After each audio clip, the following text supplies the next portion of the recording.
हम लोग पिछले क्लास में चर्चा कर रहे थे, बातें कर रहे थे कुछ पुरस्कारों के बारे में, अवार्ड के बारे में चर्चा कर रहे थे। और उस अवार्ड में हमने बातें किया था कौन सा अवार्ड किसको दिया गया है। इसमें हम लोग देखते हैं वैश्विक ऊर्जा पुरस्कार 2022, ग्लोबल एनर्जी अवार्ड 2022। और ग्लोबल एनर्जी अवार्ड 2022 गया है कौशिक शेखर। कौशिक शेखर को दिया गया है और इन्होंने बिजली उत्पादन में काफ़ी योगदान दिया है, इसके लिए कौशिक शेखर को दिया गया है। कौशिक शेखर, कौशिक शेखर। अब यहाँ पे देखें, पहले तो मिस वर्ल्ड आता था, मिस यूनिवर्स आता था, अब मिसेज वर्ल्ड भी आ गया। अब मिसेज वर्ल्ड का मतलब समझ रहे ना, शादीशुदा वाले शादीशुदा वाले लोगों को भी, जो एक महिला हैं, उनको पुरस्कार मिला है।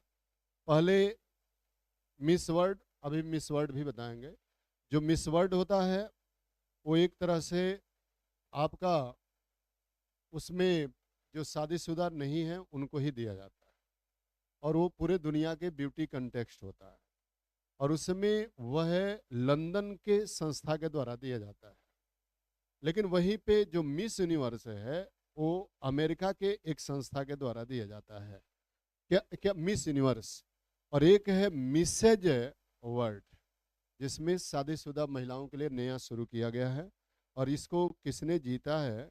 इसको जीता है सरगम कौशल ने। 32 वर्षीय सरगम कौशल ने जीता है। ये नोट कर लेंगे। मिसेज वर्ल्ड 2022, मिसेज वर्ल्ड 2022, 2022 का खिताब भारत की सरगम कौशल को दिया गया है।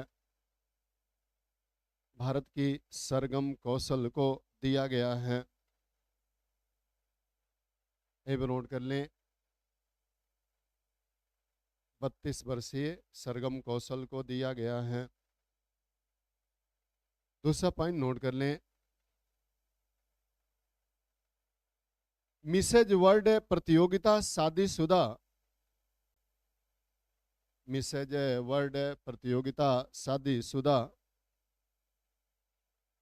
शादीशुदा महिलाओं के लिए आयोजित किया जाता है। महिलाओं के लिए आयोजित किया जाता है।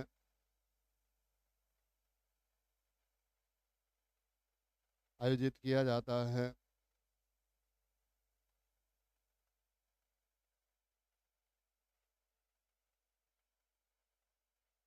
लांस वेगास, हाँ, अमेरिका का शहर है लांस वेगास। लांस वेगास में आयोजित किया गया।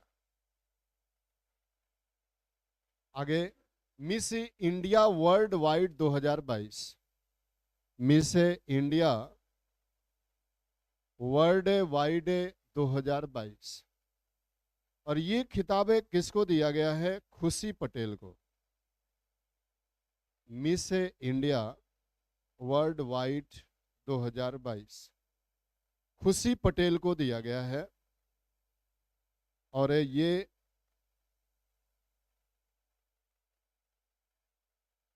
खुशी पटेल को, ये खुशी पटेल ब्रिटेन में बायोमेडिकल की छात्रा है। खुशी पटेल कौन है? बायोमेडिकल की छात्रा है, और ये ब्रिटेन में पढ़ी हैं, लेकिन भारतीय मूल की हैं। भारतीय मूल की हैं। अगला है UNESCO peace prize 2022। UNESCO, UNESCO जानते हैं हम लोग। यूनेस्को, यूनेस्को का पूर्ण रूप क्या है? अब एक दिन आपको पूरी संस्थाएं बतानी है, तो उस संस्थाओं में जो आपके लिए इम्पोर्टेंट है। यूनेस्को, यूनेस्को की स्थापना कब हुई, वो अपना कहाँ पे उसका हेड क्वार्टर है, वो क्या करता है। यूनाइटेड नेशन का ही कल्चरल साइट है वो वो सांस्कृतिक, शैक्षणिक एवं सांस्कृतिक मामलों में वह देखभाल करता है। उसके बाद है आपका एक यूएनओ है। यूएनओ के बाद है फिर नाटो है। नाटो की चर्चा एक दिन हमने किया था। और फिर आपका G7 है। G7 पहले G8 था, लेकिन ग्रुप 7 7 देशों का जो समूह है उसी को क्या कहा जाता है, G7 कहा जाता है, जिसमें रसिया पहले शामिल था, लेकिन रसिया को बाहर निकाल दिया गया। उसके बाद सार्क है। सार्क का पूर्ण रूप क्या है ये भी पूछा जाता है। साउथ एशिया का जो क्षेत्रीय सहयोग संगठन है उसी को सार्क कहते हैं, जिसका हेडक्वार्टर काठमांडू में है, जिसमें अफगानिस्तान को जोड़ के सदस्यों की संख्या 8 है। उसके बाद है एशियान। एशियान का हेडक्वार्टर कहाँ पे है, जकार्ता, इंडोनेशिया। और उसके बाद इसमें कुल कितने मेंबर हैं ये भी पूछा जाता है। इसके बाद एक है ओपेक। ओपेक क्या है, ये पेट्रोलियम निर्यातक देशों का संगठन है, ओपेक है। ओपेक के बाद आपका अगला एक और संगठन पूछा जाता है, संघाई, जो हमने बताया संघाई सहयोग। अब इनकी कहाँ कहाँ पे बैठक हुई है, पहले नंबर तो करंट से जोड़ देगा बैठक। उसके बाद कितने मेंबर हैं, जो आपका इंटरनेशनल लॉ का एक पॉइंट है, जितने यूएनओ के संयुक्त राष्ट्र संगठन के सहयोगी हैं उनसे पूछा जाता है सवाल, आपके जे में उससे पूछा जाता है। एक दो क्वेश्चन है जीएस के ही रहते हैं जो लॉ में डाल दिए जाते हैं। ये क्वेश्चन एक बार पूछा, आप 2016 का या उसके पहले का जे का देखेंगे तो एक क्वेश्चन पूछा गया था कि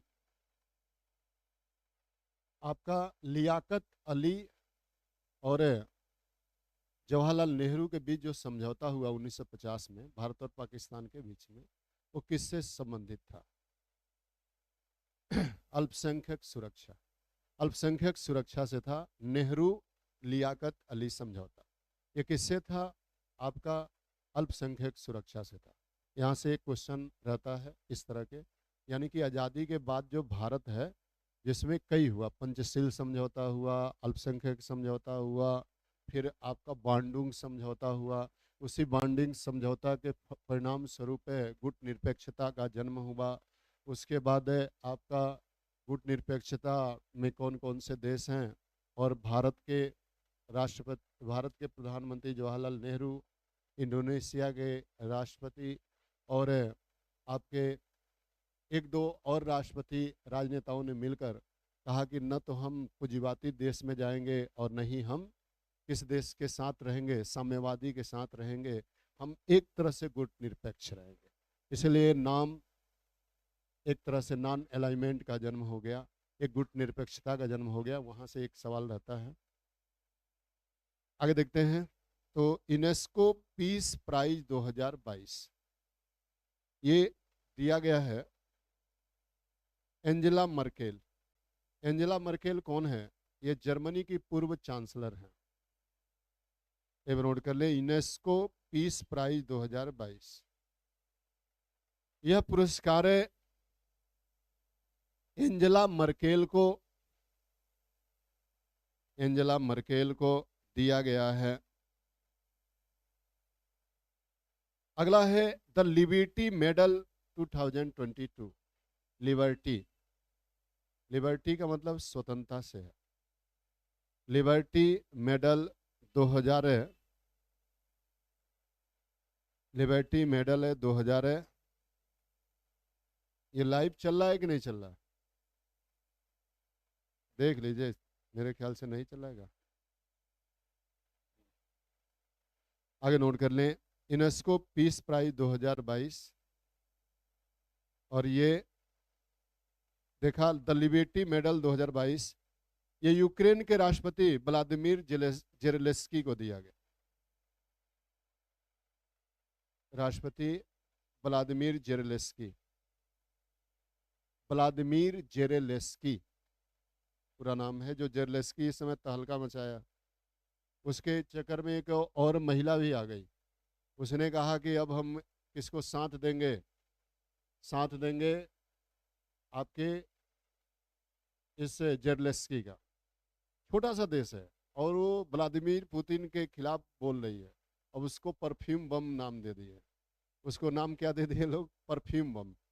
और वो कहाँ की? एस्टोनिया के राष्ट्रपति। एस्टोनिया छोटा सा देश, जिसकी जनसंख्या देखा जाए तो इलाहाबाद से भी कम होगा, लेकिन वो रसिया को कह रहा है कि आप यूक्रेन लड़ो, जितना पैसा होगा हम अपनी रक्षा बजट का टोटल पैसा आप ही को देंगे, लड़ते रहो। एस्टोनिया नोट कर लेंगे। तो व्लादिमीर जेरेलेस्की को दिया गया है लिबर्टी मेडल 2022। जेरेलेस्की। आगे नोट कर ले। बुकर अंतर्राष्ट्रीय पुरस्कार 2022। बुकर अंतर्राष्ट्रीय पुरस्कार 2022। अब यहाँ पे देखें, ये साहित्य के क्षेत्र में दिया जाता है और ये दिया गया है गीतांजलि श्री को। भारत की प्रसिद्ध लेखिका गीतांजलि श्री को दिया गया है बुकर अंतर्राष्ट्रीय पुरस्कार 2022। ये दिया गया है प्रसिद्ध लेखिका गीतांजलि श्री। प्रसिद्ध लेखिका गीतांजलि श्री को दिया गया है। उनकी उपन्यास है टॉम्ब ऑफ सेंट। उनकी उपन्यास है टॉम्ब ऑफ सेंट।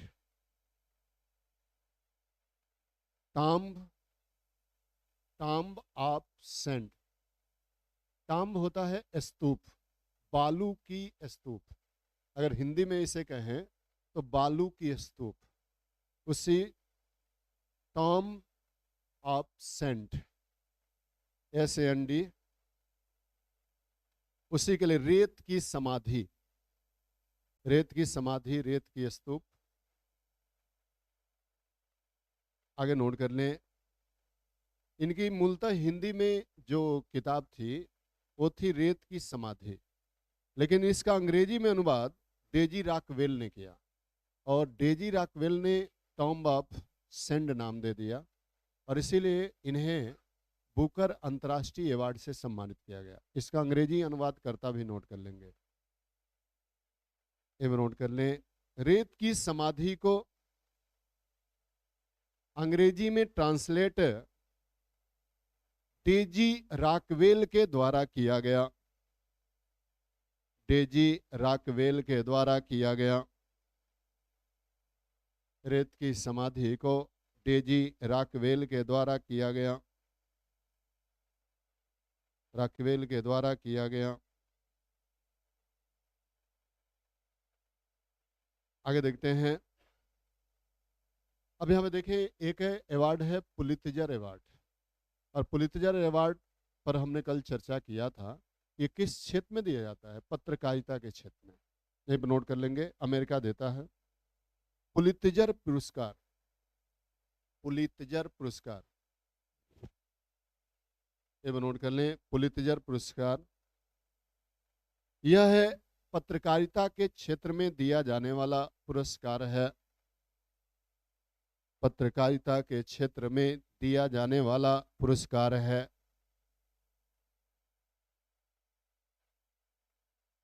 पुरस्कार है। दूसरा पॉइंट है, यह पुरस्कार है अदनान आबिदी। यह पुरस्कार है अदनान आबिदी। अदनान आबिदी। सना इरशाद मट्टू। सना इरशाद मट्टू। सना इरशाद मट्टू, मटुकनाथ। हाँ, पूरा लंबा नाम है। सना इरशाद मट्टू। और अमित दवे को, और अमित दवे को एक साथ है दिया गया। अमित दवे को एक साथ है दिया गया। सब कई देश के हैं। अब मान चले इसमें 4 भारतीय पत्रकार हैं। जिसमें देखा जाए अदनान आबदी, सना इरशाद मट्टू, अमित दबे और दानिश सिद्दीकी, ये चारों भारतीय ही कर लेंगे, ये भी नोट कर लेंगे। ये सभी पत्रकार भारतीय हैं, सभी पत्रकार भारतीय हैं। बाकी अन्य कई क्षेत्रों में दिया जाता है, पुलित्जर पुरस्कार फोटोग्राफर के लिए, मिक्री के लिए, मतलब तमाम क्षेत्रों में, मतलब पत्रकारिता में जिसने भी बेहतर योगदान दिया है उसको दिया जाता है। 4 भारतीयों को मिला। आगे देखते हैं Wheatley gold award 2022। Wheatley, Wheatley, Wheatley gold award 2022। ये व्हीटली है क्या? ये व्हीटली एक तरह से देखा जाए तो पर्यावरण के प्रतिरक्षा के लिए दिया जाता है।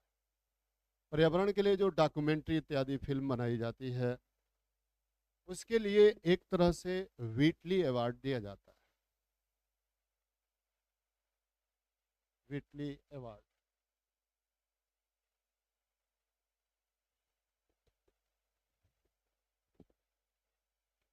ये पर नोट कर लें, व्हीटली अवार्ड। यह पुरस्कार चारू दत्त मिश्रा को दिया गया है। चारू दत्त, चारू दत्त मिश्रा को दिया गया है, दिया गया है, ये भी नोट कर लें। चारू दत्त मिश्रा ने हिम तेंदुआ, यानी कि जो ग्लेशियर बर्फीले क्षेत्रों में रहने वाले बाघ इत्यादि हैं, तेंदुआ हैं, उन्हीं के संरक्षण के लिए इन्होंने कार्य किया है। यह पुरस्कार है इन्हें हिम तेंदुआ के संरक्षण के लिए दिया गया। यह पुरस्कार इन्हें हिम तेंदुआ के संरक्षण के लिए दिया गया, संरक्षण के लिए दिया गया। अगला है एबल पुरस्कार। एबल पुरस्कार जिसे गणित का नोबल कहा जाता है, ये गणितज्ञों को दिया जाता है, मैथमेटिशियन को दिया जाता है। ये भी नोट कर लेंगे, एबल पुरस्कार 2022। एबल पुरस्कार 2022, ये भी नोट कर ले। इस पुरस्कार को गणित का नोबल कहा जाता है,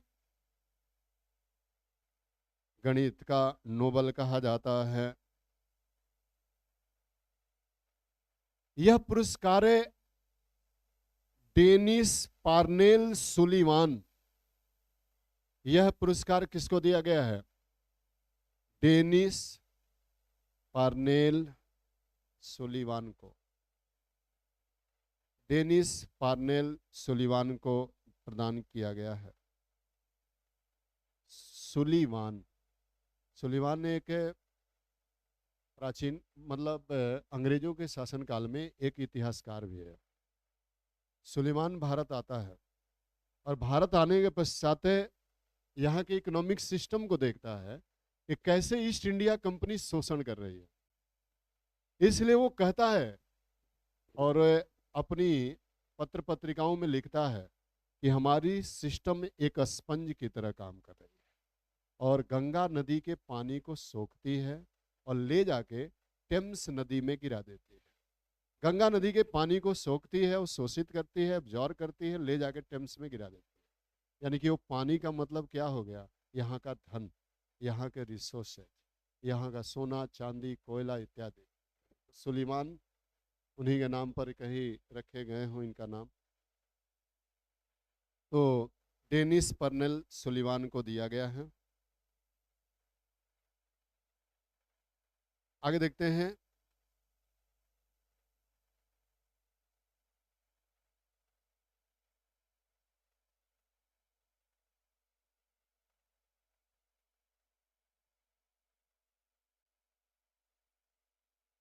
फील्ड मेडल पुरस्कार 2022। Field medal, field, field medal पुरस्कार 2022, ये भी नोट कर ले। यह अंतर्राष्ट्रीय गणित संघ के द्वारा दिया जाता है, इंटरनेशनल मैथमेटिकल यूनियन। अंतर्राष्ट्रीय मैथमेटिकल यूनियन के द्वारा दिया जाता है,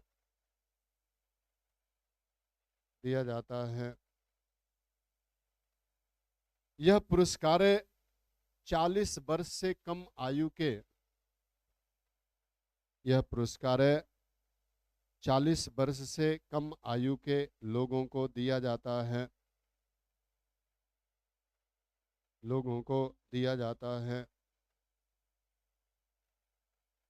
ये भी नोट कर लें स्टार बना के। यह पुरस्कार मैरीना बियाजोवस्का,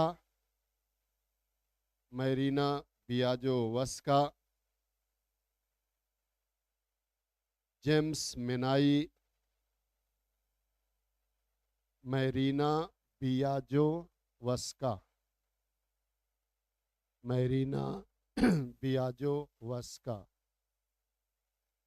जेम्स मेनाई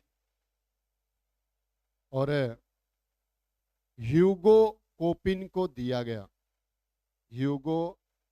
ह्यूगो डोमिनल कोपी, लेकिन केवल कोपी भी नोट कर लेंगे तब भी याद रहेगा। ह्यूगो, ह्यूज से क्या बना है? ह्यूगो कोपिन को दिया गया।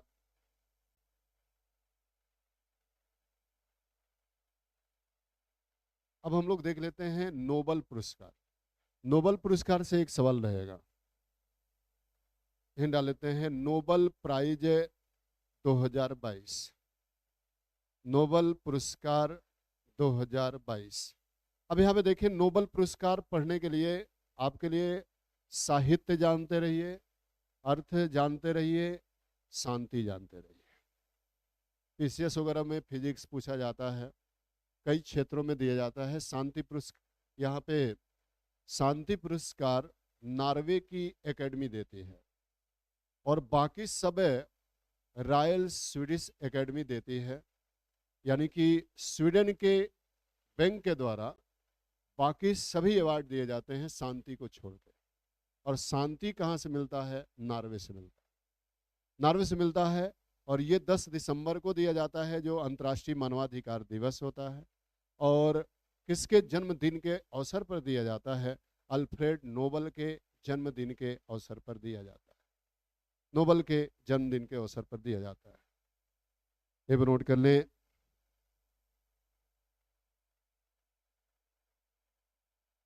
नोबल पुरस्कार शांति, साहित्य,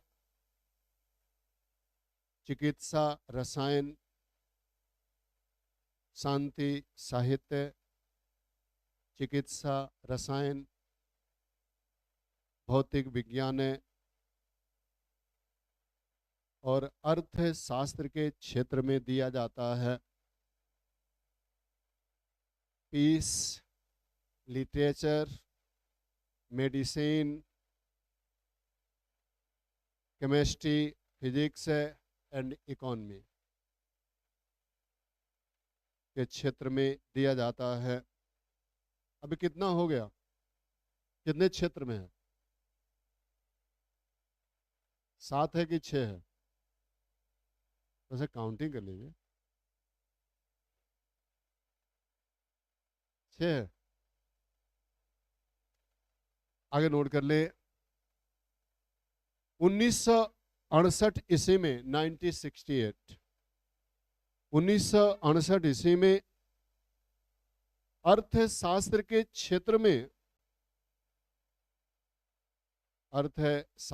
क्षेत्र में नोबेल पुरस्कार की शुरुआत की गई थी। नोबेल पुरस्कार की शुरुआत की गई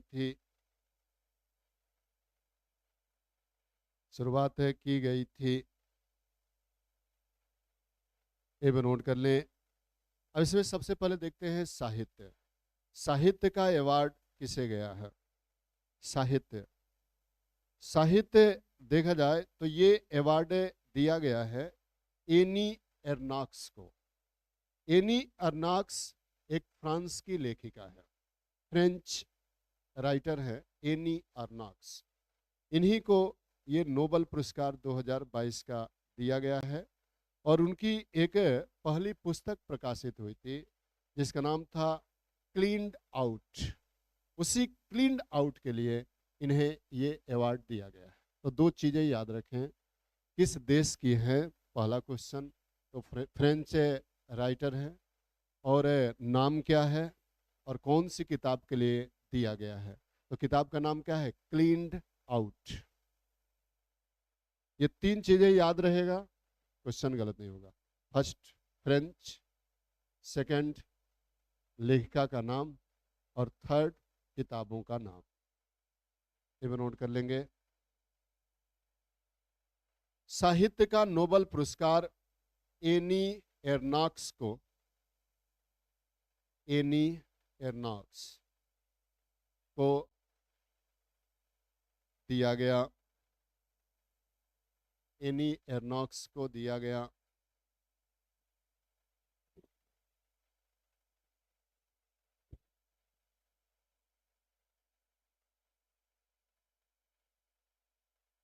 एनी एर्नाक्स को दिया गया। आगे नोट कर लें, ये फ्रांसीसी लेखिका है, ये फ्रांसीसी लेखिका है, और इनकी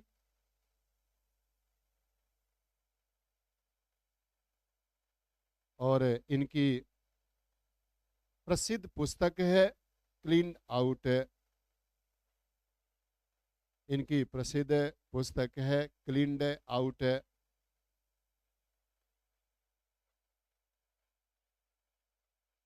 क्लीन्ड आउट, एक क्लीन बोल्ड होता है ना, क्लीन बोल्ड, इन्होंने कहा clean out, cleaned, cleaned out. अब यहाँ पे देखें, यहाँ पे क्या है, इनकी अपनी पारिवारिक जीवन था, उसी पारिवारिक जीवन पर इन्होंने तमाम मजबूरियाँ झेली, अपने एक तरह से प्राइवेट लाइफ है इत्यादि में इन्होंने बहुत कुछ 20 किताबें लिखी। उन्हीं किताबों को देखते हुए, इनके योगदान को देखते हुए और कैसे संघर्षों में आगे बढ़ी, इसको देखते हुए इन्हें साहित्य का नोबेल पुरस्कार दिया गया। अब यहाँ पे देखें, एक सवाल और मिल गया आपको, इस साहित्य का नोबेल पुरस्कार पाने वाली ये कौन सी महिला है? 17वीं महिला। अगर क्रम देखा जाए तो कौन सी महिला होंगी 17वीं लिटरेचर में? ये नोट कर लें, साहित्य की नोबेल पाने वाली ये 17वीं महिला है। 17वीं 17वीं महिला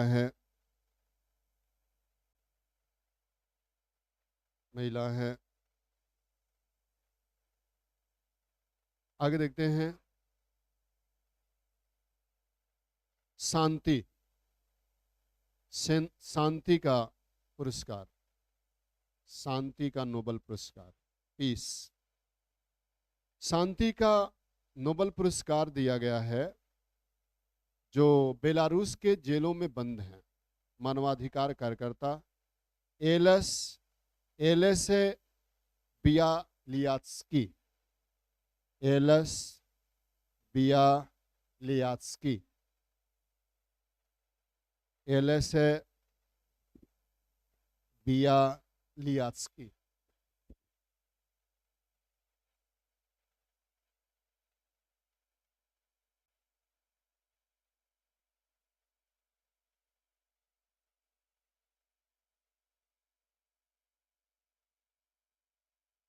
एलेस बियालियात्स्की।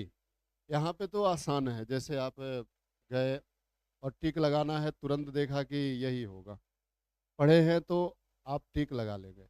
लेकिन मेंस में जब लिखने के लिए आ जाएगा तब थोड़ा सा कठिन होता है, वहाँ पे रिकॉल ही नहीं होता है। इसलिए इसको कई खंडों में तोड़ तोड़ के याद करना चाहिए। याद करने का ये भी तरीका है कि उसको कई खंडों में तोड़ देंगे तो फिर याद हो जाएगा।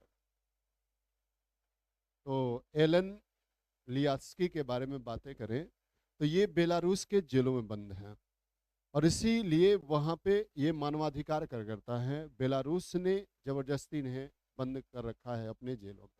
और दूसरा सवाल हम बातें करें तो बेलारूस से रसिया का सहयोगी है, इसलिए आप देखें अब यूक्रेन पर बेलारूस भी हमला शुरू कर दिया।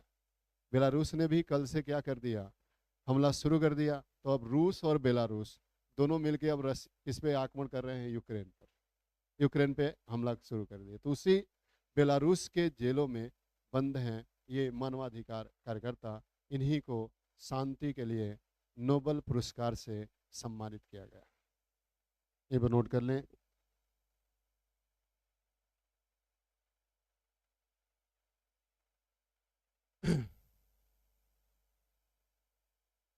एलएस बियलस्की को दिया गया,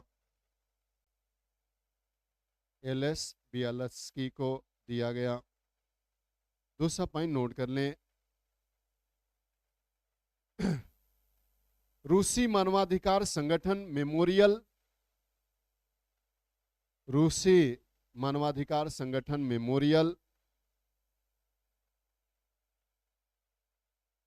मेमोरियल तथा यूक्रेन के लोकतंत्रवादी संगठन, यूक्रेन के लोकतंत्रवादी संगठन, लोकतंत्रवादी संगठन, सेंटर फॉर सिविल लिबर्टीज को दिया गया, सेंटर फॉर सिविल लिबर्टीज, यानी कि तीनों को एक साथ ज्वाइंट रूप से दिया गया।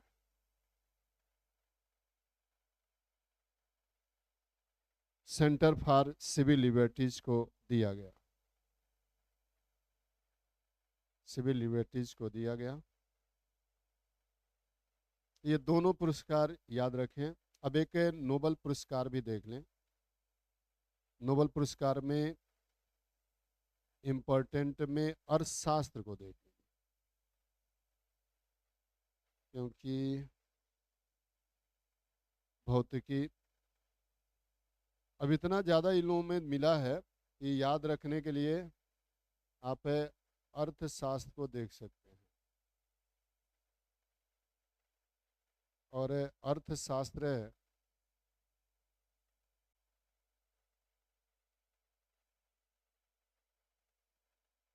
बाकी सब में सम्मिलित, अर्थशास्त्र में भी सम्मिलित ही होगा। दो याद रखिए, दो, बाकी तो बहुत सब है, केवल दो याद रखिए। दो में से एक मिल जाएगा, बाकी ना याद होगा पढ़ना बहुत, लिखाने के लिए लिखा सकते हैं लेकिन कोई फायदा नहीं। आगे देखते हैं।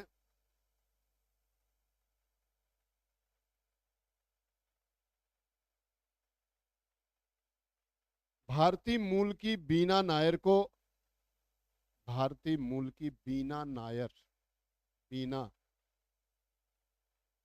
बीड़ा से बना है बीना, बीड़ा है क्या, तत्सम, और तद्भव क्या है, बीना।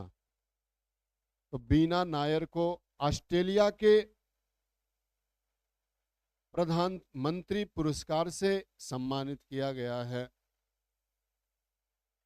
प्रधानमंत्री पुरस्कार से सम्मानित किया गया है,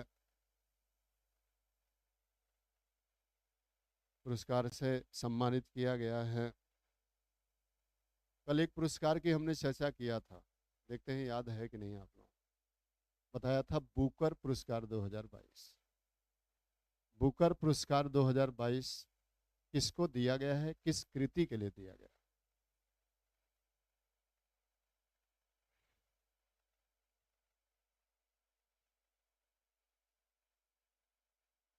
किसको दिया गया? सेहान करुणा तिलका, करुणा तिलका को दिया गया ना। कहाँ गए हैं? श्रीलंका गए हैं। किसके लिए दिया गया है? The 7 moons of Mali Almeida, इसके लिए दिया गया ना।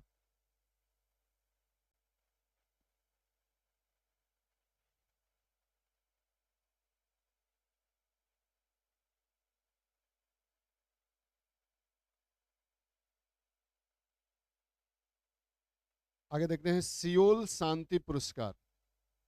सियोल शांति पुरस्कार, और सियोल शांति पुरस्कार टिम बर्नर्स ली को दिया गया। Tim Berners Lee, Tim Berners Lee, इनका नाम आप लोगों ने सुना होगा। हाँ, जो WW है ना, WW डॉट के यही खोज करता है, जिसके कारण आज एक तरह से क्या है, उपयोगी है। ये क्वेश्चन बार बार पूछा जाता है कि WW के संस्थापक कौन है, टिम बर्नर्स ली। इसी टिम बर्नर्स ली को सियोल शांति पुरस्कार से सम्मानित किया गया है। सियोल किसकी राजधानी है? दक्षिण कोरिया, उत्तर Korea, Japan?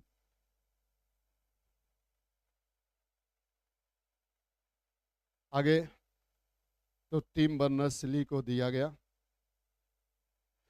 Presidential lifetime award, presidential lifetime achievement award.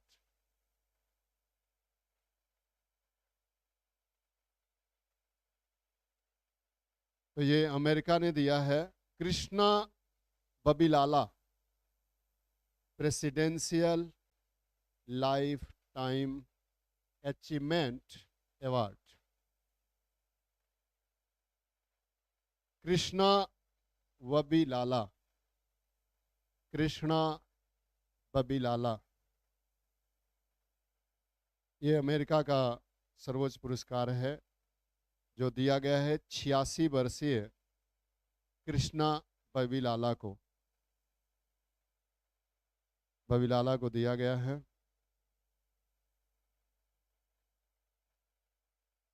आगे है चमेली देवी जैन पुरस्कार। ये पूछ दिया जाता है किस क्षेत्र में दिया जाता है, मीडिया के क्षेत्र में।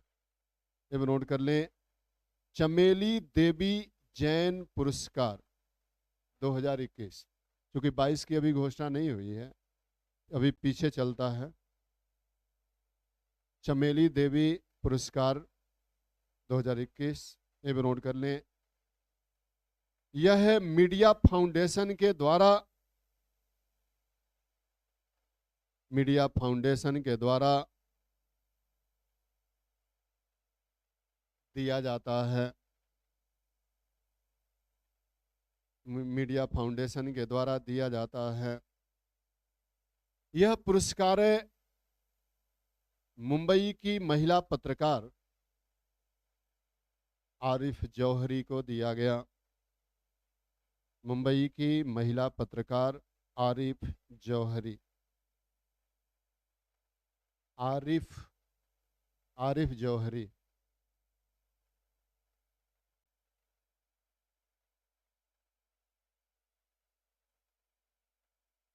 अगला है अर्थ 60 अवार्ड 2022।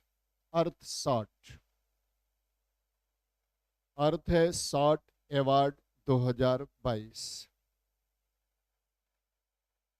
अर्थ 60, अर्थ है 60 अवार्ड 2022 ख्याति को दिया गया। ख्याति, ख्याति को दिया गया है, और ये कृषि क्षेत्र में समाधान के लिए दिया जाता है। अर्थ 60 2022 का अवार्ड ख्याति को दिया गया है। ख्याति, और ये कृषि समाधान उपलब्ध कराने वाली संस्था है।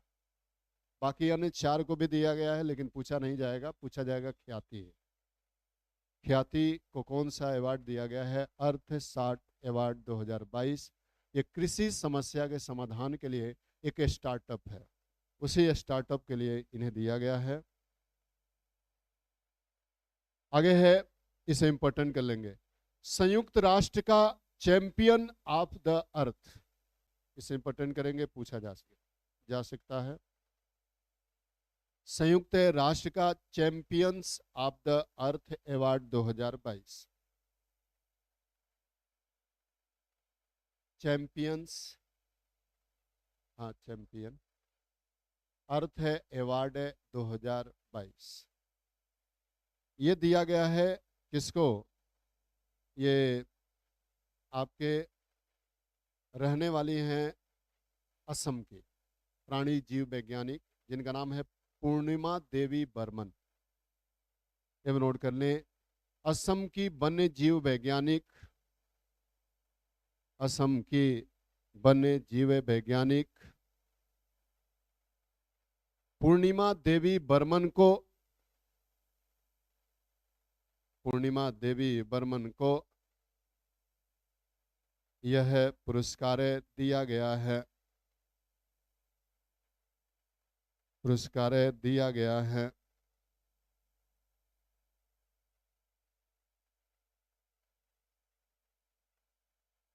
अगला है 68वें राष्ट्रीय फिल्म पुरस्कार। अब देखिए 68 राष्ट्रीय फिल्म पुरस्कार 2022। इससे 2-3 सवाल पूछा जाएगा। पहला तो सवाल पूछा जाएगा कि सर्वश्रेष्ठ फीचर फिल्म का अवार्ड किसे गया। दूसरा अवार्ड रहेगा कि सर्वश्रेष्ठ मनोरंजन के फिल्म का अवार्ड किसे गया है। सर्वश्रेष्ठ अभिनेता और सर्वश्रेष्ठ अभिनेत्री। ये 4 सवाल यहाँ से हो सकता है कि मिलान करने के लिए आ जाए, मिलान करने के लिए आता है। तो यहाँ पे देखिए सर्वश्रेष्ठ पिक्चर का अवार्ड किसे गया है। हिंट डाल लिया आपने। 68 नेशनल फिल्म अवार्ड, 68वां राष्ट्रीय फिल्म पुरस्कार 2022। ये नोट कर ले। तो इसमें सर्वश्रेष्ठ फीचर फिल्म का अवार्ड, सर्वश्रेष्ठ फीचर फिल्म का अवार्ड सुरारई पोटू, ये तमिल फिल्म है, सुरारई पोटू तमिल पिक्चर है। सुरारई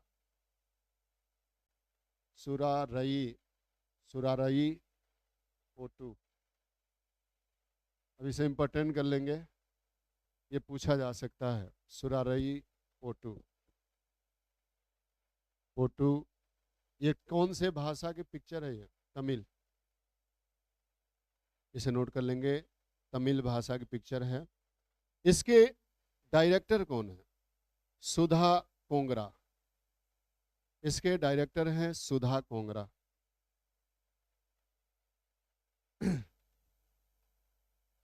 सुधा कोंगरा, हाँ, को रा। अरे पोंगरा नहीं, कोंगरा।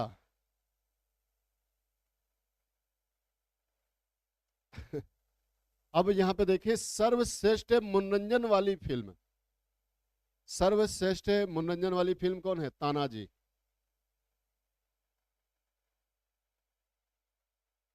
तानाजी की तन्हाजी? हाँ, Tanhaji.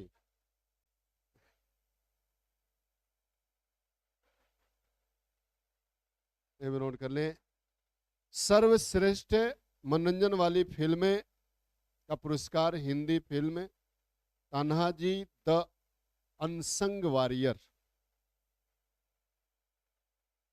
Tanhaji the unsung warrior को दिया गया।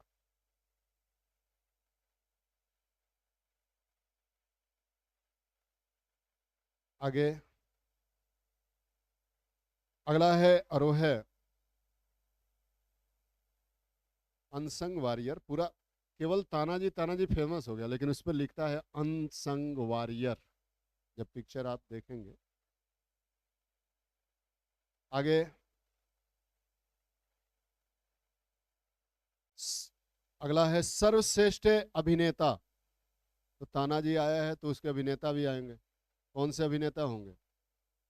हाँ, वाह, देखिए ये है मेमोरी। क्योंकि देखिए जब पिक्चर होता है ना तो आदमी भूलता नहीं है, लेकिन वही आईपीसी सीआरपीसी और जीएस के जो पोर्शन है वो याद नहीं होते हैं।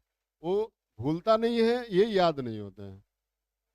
उसका कारण जानते हैं क्या? वो दिल की लगन। उसमें इतना शिद्दत और लगन के साथ लोग देखते हैं कि वो भूलता नहीं है। उसमें लाइन बाय लाइन वो देख के आएंगे 3 घंटा, तो 3 घंटा अगर एक लाइन से क्रमबद्ध बताने के लिए कह दें तो क्रमबद्ध ढंग से बता देंगे।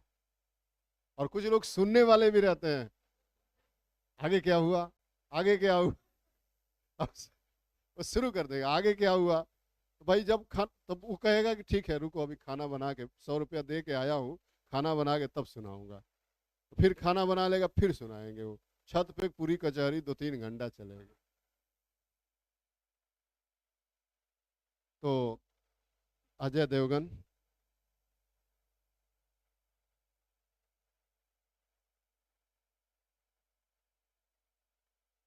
आगे देखते हैं। अगला है सरस्वती पुरस्कार 2021।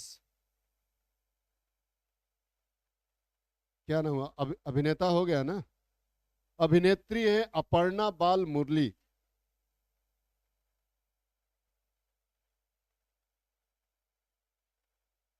संयुक्त रूप से दिया गया है। सूर्या, हाँ, सूर्या को भी दिया गया है। उसमें अजय देवगन और सूर्या दोनों कर लेंगे, दोनों को संयुक्त रूप से। सूर्या किसमें? वो जो सुर्रई मोटू है, पोटू है, उसके लिए दिया गया। आगे नोट कर लें, सर्वश्रेष्ठ अभिनेता में अजय देवगन और सूर्या, प्लस कर लेंगे उसी में सूर्या बस। और सर्वश्रेष्ठ अभिनेत्री अपर्णा बाल मुरली, सुरराई पोटू के लिए ही, अपर्णा बाल मुरली। अब इतना ही अगर 4-5 जो क्वेश्चन है याद कर लेंगे तो 1-2 सवाल इसी में से मिल जाएगा। बाकी याद करने के लिए पूरा लिस्ट है, इस लिस्ट याद करना हो तो कर लीजिए, लेकिन इसी में से 4-5 सवाल में से एक मिल जाएगा। अगला देखते हैं सरस्वती सम्मान 2021। देखिए सरस्वती सम्मान के बिरला फाउंडेशन के द्वारा साहित्य के लिए दिया जाता है, और ये मिला है प्रोफेसर रामदरस मिश्रा को। और उन्होंने जो कविता संग्रह लिखा है, मैं तो यहाँ हूँ, मैं तो यहाँ हूँ, उसके लिए दिया गया।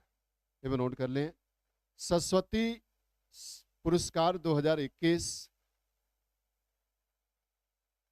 22 मतलब अभी पीछे ही चल रहा है, 22 में दिया गया है लेकिन 21 के लिए दिया गया। सरस्वती पुरस्कार 2021 के बिरला फाउंडेशन की ओर से यह पुरस्कार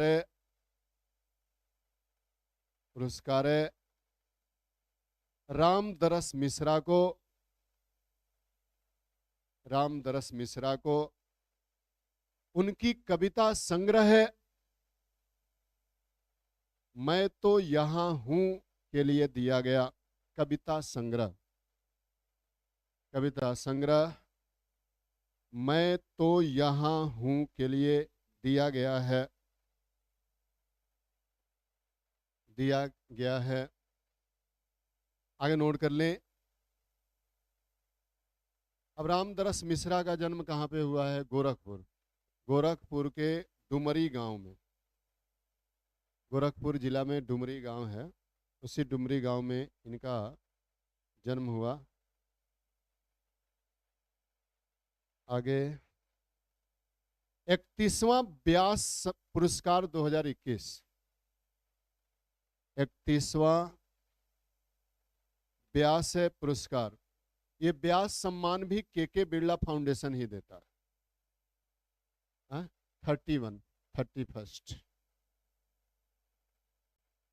31st व्यास पुरस्कार 2021। नोट कर लें, यह पुरस्कार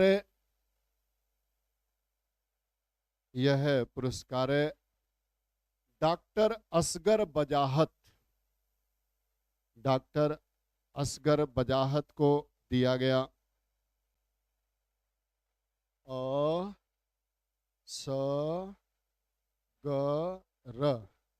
असगर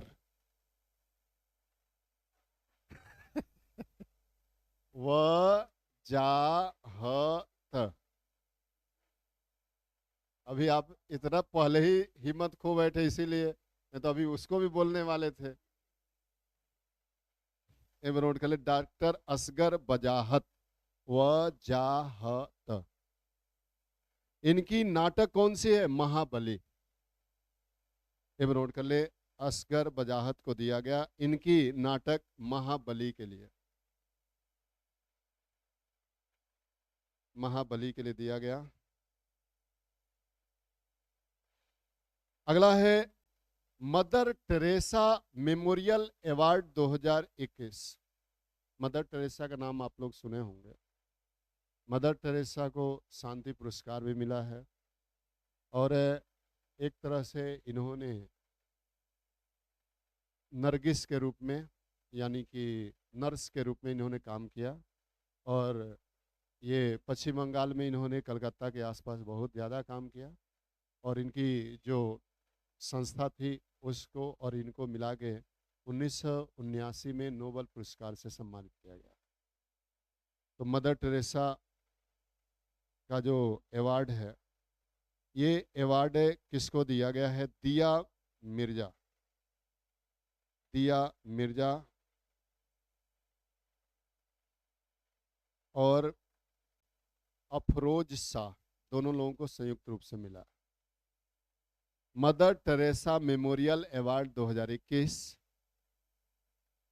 ये दिया मिर्जा और अफरोज शाह,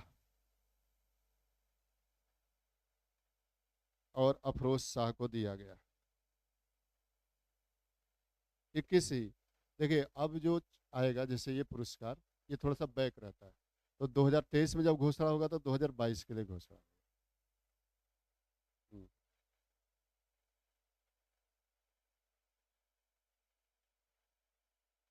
आगे है दादा साहब फाल्के पुरस्कार, हमने कल बताया था किसको दिया गया? आशा पारेख। उनकी एक वो भी बताया था फिल्म,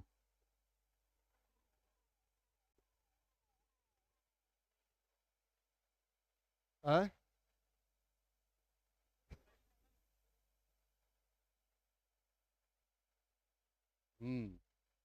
आए मिले सजना, आन मिले सजना।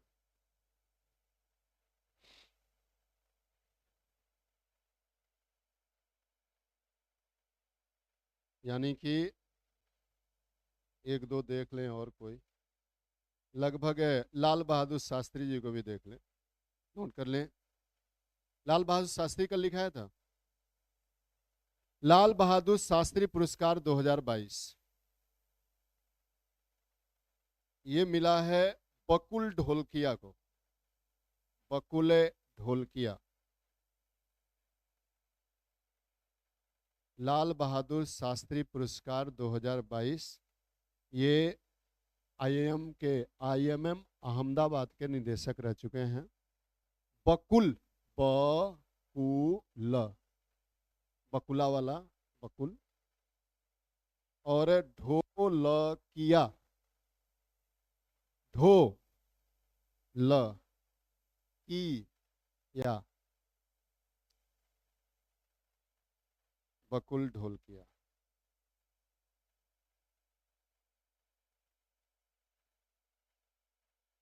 तो जो इम्पोर्टेंट था हमने बता दिया, और अब हम लोग देख लेते हैं कुछ प्रमुख है जो संगठन है, उन संगठन का कहाँ कहाँ पे सम्मेलन हुआ।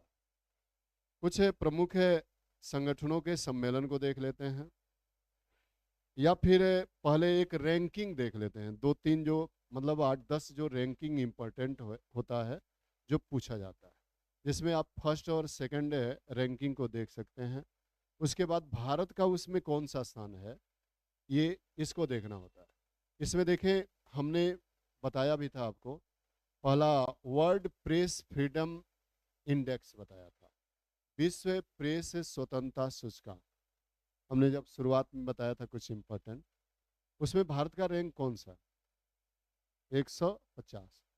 उसके बाद अगला है एक हंगर इंडेक्स आया, भारत का बहुत गिरा है, यानी कि भारत पहले क्या था, पहले थोड़ा सा 66 रहा, 65 रहा, अब 100 के नीचे आ गया।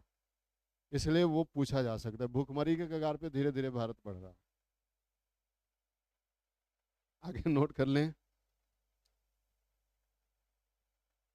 Impact ranking 2022, impact ranking 2022, impact ranking 2022, ये भी नोट कर लें। यह है time higher education, THE, time higher education के द्वारा, टाइम हायर एजुकेशन के द्वारा जारी किया गया।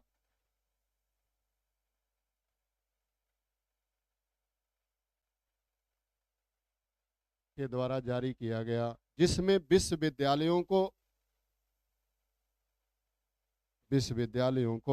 जगह देने का काम किया गया, जिसमें विश्वविद्यालयों को जगह देने का काम किया गया। इसमें भारत के 8 विश्वविद्यालय शामिल किए गए। 300 विश्वविद्यालयों में भारत के केवल 8 विश्वविद्यालय शामिल किए गए। ये नोट कर लें। 300 विश्वविद्यालयों में 300 यूनिवर्सिटीज, 300 विश्वविद्यालयों में मात्र 8 विश्वविद्यालय को स्थान दिया गया है।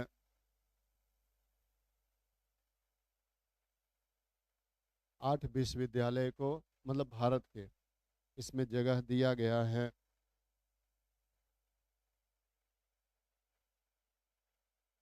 जिसमें कलकत्ता विश्वविद्यालय को,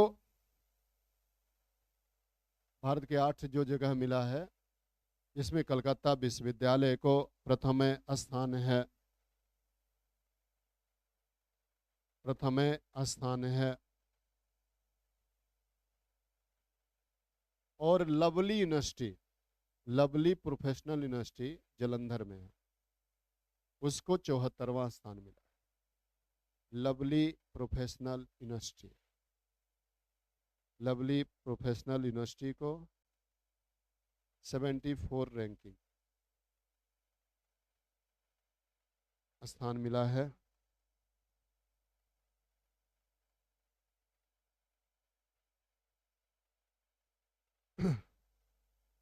अब यहाँ पे देखिए सिपरी रिपोर्ट, जो मिलिट्री के एक्सपेंडिचर पे तैयार की जाती है, सिपरी रिपोर्ट।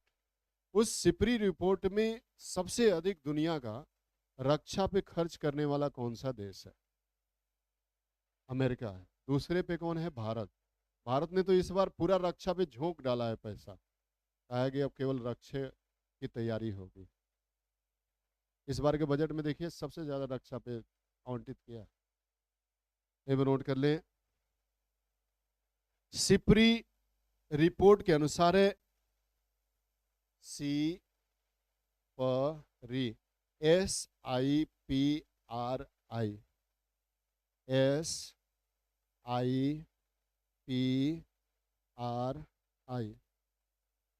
सिपरी रिपोर्ट के अनुसार दुनिया का सबसे अधिक सैन्य खर्च करने वाला देश अमेरिका है, जबकि दूसरे स्थान पे भारत है।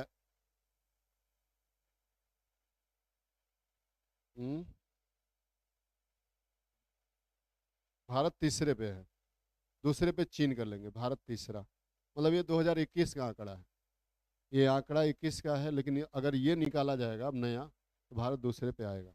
लेकिन अभी 21 वाला ही पूछेगा, क्योंकि आज 2-4 दिन पहले आया है तो उसमें नहीं पूछा जाएगा। दूसरे पे कौन है? चीन। तीसरे पे भारत है, भारत तीसरे पे। सिपरी रिपोर्ट के अनुसार सर्वाधिक रक्षा बजट पर खर्च करने वाला देश, फर्स्ट पे अमेरिका, सेकंड पे चाइना, थर्ड पे भारत, चौथे पे यूनाइटेड और पांचवे पे कौन है? रूस। बस 2-3 जानिए बस। भारत का पोजीशन फर्स्ट सेकंड,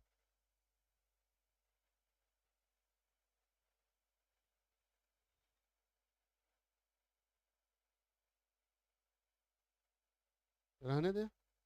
थक गए क्या आप लोग? थकना मना है।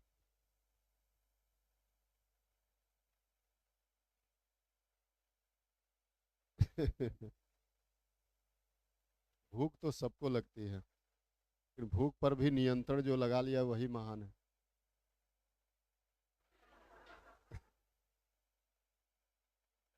देखिए, ये भूख की पहचान है कि आप जितना खाएंगे उतना ही भूख लगेगा, और जितना कम खाएंगे उतना ही कम भूख लगेगा। भाई देखिए, बहु लोग क्या है, खाते हैं। अब बहु लोग खाते हैं तो अब वो खाने के बाद क्या होते हैं, दुबले रह जाते हैं। और बहुत लोग लिमिटेड खाते हैं, और जब लिमिटेड खाएंगे तब भी वो क्या होते हैं, मोटे हो जाते हैं। डाइटिंग करते हैं वो, हैं। और कुछ लोग हैं, मतलब मोटे होने के लिए खाते हैं। वो दिन भर वो अपना फल से लेकर एक, मतलब एक पॉलीथीन फल लेके घूमते ही रहेंगे कि वो थोड़ा सा अपना वजन क्या करे, बढ़ा ले। तो वो शरीर है, और ब्लड बनने वाला वो है। इसलिए परेशान नहीं होना चाहिए, भूख जितना लगे ना उसको दबाना चाहिए। नहीं दबाएंगे तो गड़बड़ हो जाएगा। परीक्षा के समय देखिए, अभी आप लोगों का जब मेंस होगा तो मेंस में बीच में 1-1.5 घंटे का गैप रहेगा, और सेंटर भी ऐसे जगह देगा जहां पर क्या है, जहां पे कुछ नहीं मिलता। मैं मतलब अपना एक्सपीरियंस बता रहा हूँ। आईएएस में मेंस में लगातार 4 दिन तक वो मेंस दिलाता है। अब एक दिन हम लोग ऐसे गए मेंस लिखने। जब मेंस लिखने गए तो उस दिन दुर्भाग्य था कि एक चाय का दुकान तक नहीं खुला। दुकान तक नहीं खुला था उस दिन, न दिन में चाय मिला ना कुछ मिला। अब क्या करेंगे, पेपर छोड़ के घर आप तो नहीं जाएंगे, भूख लगी है तो। अब मजबूरी है। और उसके बाद फिर 3 घंटा, सुबह 3 घंटा लिखाया, फिर 3 घंटा। दुर्भाग्यवश उस दिन जब घर गया आदमी, तो टिफिन वाला भी उस दिन कहा कि आज हम टिफिन नहीं लाएंगे, बीमार हैं। तो फिर क्या, वही अमूल का सहारा और थोड़ा सा दलिया बना के, फिर क्योंकि सुबह फिर 6 घंटा आप लिख के आए हैं, तो फिर दूसरे दिन आपको लिखना ही है। तो पता चला कि दूसरे दिन अब फिर गए, अब सुबह कौन बनाएगा। इस तरह 3 दिन हम लोग बिना खाए एक बार रह गए। अब क्या करें, मजबूरी है। अब उसमें कहेंगे नहीं खाएंगे मर जाएंगे, कोई नहीं मरता। खाए से न कोई जिंदा रहा है न मर गया है। एक बाबा फरीद थे, वो 2 दाना खाते थे और 108 वर्ष जिंदा रहे, बताइए, बिना खाए। लेकिन खाते रहिए, नहीं खाएगा घबरा जाएगा।